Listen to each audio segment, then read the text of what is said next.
இந்த நடந்த 4.5 ஆண்டு 4.25 ஆண்டு ஒரு மாசம் தான் முடிஞ்சு 5 ஆண்டுகளாக ஆதி திராவிடர் நலத்துறையில் வைக்கப்பட்டிருந்த அவர்களுக்காக ஒதுக்கப்பட்ட நிதி 68,000 கோடிய ஆதி திராவிடர் நலத்துறை ஃபண்டுக்காக ஒதுக்கப்பட்ட 68,000 கோடிய இந்த ஊழல் ஆட்சி மக்களுக்காக கொடுத்தாங்க தெரியுங்களா? மாசம் மக்களுக்காக கொடுத்தாங்க. அந்த மாசம் பெண்கள் உரிமை தொகை கொடுத்தாங்கல்ல, அது வந்து ஆதி திராவிடர்களுடைய ஃபண்டுல இருந்து 68,000 கோடி ஆட்டையை போட்டு தான் கொடுத்துருக்காங்க.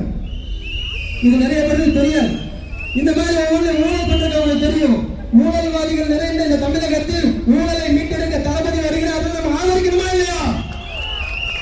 நாளை தமிழகத்தின் விடுதலையாக தளபதி வர இருக்கிறார். அதே போல நீங்க வந்து சட்டம் ஒழுங்கு வந்து நீங்க உங்களுக்கு வந்து பழசு ஒரு வருஷத்துக்கு முன்னாடி நடந்ததெல்லாம் சொல்ல வேண்டாங்க.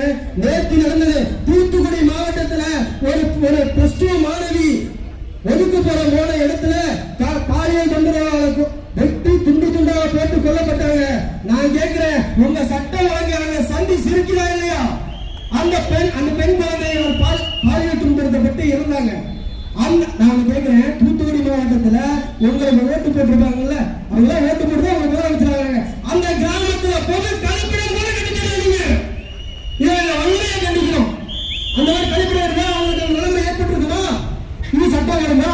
அதுக்கு முன்னாடி கோயம்புத்தூர்ல 43 பள்ளி மாணவிகள், கோயம்புத்தூர் மாநகராட்சி 43 பள்ளி மாணவிகள் சத்துணவு சாப்பாடு சாப்பிட்டு மயக்கம் அடைஞ்சு ஹாஸ்பிட்டல் அட்மிட் ஆகிறாங்க.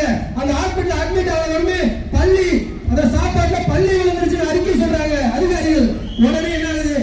அந்த இதுக்கு கூட அன்பில் மகேஷ் பள்ளிக்கல்வித்துறை அமைச்சர் போவீங்க. அவரு கரூர்ல சொல்றாரு தெரியுங்களா? கரூர் என்ன சொல்றாரு உங்களுக்கே தெரியும். ரூல்ஸை ஃபாலோ பண்ணுங்கன்னு சொன்னாரு. இவரு ரூல்ஸ் இவரு ஃபாலோ பண்ணாரா? இவரெல்லாம் ஒரு பள்ளிக்கல்வித்துறை அமைச்சரா? உடனடியாக ராஜினாமா பண்ணிட்டு வேற பெட்டி கடை வச்சு போச்சுக்கீங்க. இல்லாட்டி வச்சு திருடி வச்ச காசெல்லாம் வச்சுட்டு வேற பிசினஸ் பண்ணுங்க சார். உங்களுக்கு எதுக்கு சார் மக்களுக்கு மேல அக்கறை? நீங்க போயிருக்கணுமா இல்லையா? அங்க நீங்க போயிருந்தா அந்த குழந்தைகளுக்கு என்ன பார்க்கணும். அவர் பார்க்கல.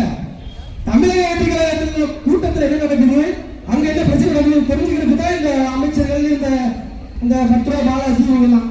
இதெல்லாம் வந்து சரியான ஆட்சி கிடையாது. இவருக்கு ஒரு முடிவுரை எழுத வேண்டும் என்று சொன்னால் வருகின்ற 2026 சட்டமன்ற தேர்தல், அந்த சட்டமன்ற தேர்தலில் மு.க. ஸ்டாலின் அவர்கள் போடும்